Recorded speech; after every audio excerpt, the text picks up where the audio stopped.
त्र्यंबकेश्वर देवस्थानच्या विश्वस्त मंडळावर गुन्हा दाखल करायची मागणी भारतीय पुरातत्व खात्याने केलेली आहे आणि संरक्षित स्मारक घोषित असताना परवानगी नसताना सुद्धा मंदिराच्या आवारामध्ये विश्वस्त मंडळाकडून व्यवसाय केला जातोय आणि लाडवांचं वाटप सुद्धा केलं जात आहे असा आरोप पुरातत्व विभागाने केलाय।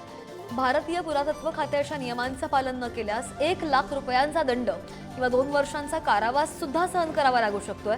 दरम्यान तक्रारीनंतर सुद्धा विश्वस्त मंडळाला सूचना देऊन सुद्धा लाडू विक्री अजूनही सुरू आहे। त्यामुळे पुरातत्व खात्याने थेट पोलिसांकडे गुन्हा दाखल करण्याच्या मागणीचं पत्र दिलंय।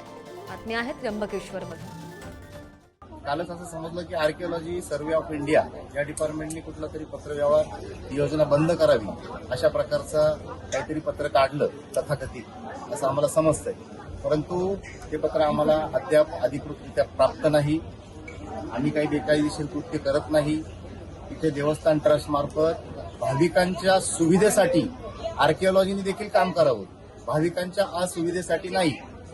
अनेक भाविकांची साऊथ असेल पूर्ण भारतातून जे भाविक येतात त्या सर्वांची इच्छा होती की त्र्यंबकेश्वर देवस्थान मार्फत काहीतरी अधिकृत प्रसाद आम्हाला या ठिकाणी प्राप्त व्हावा। भाविकांच्या मागणीनुसार आम्ही या ठिकाणी ही योजना सुरू केली।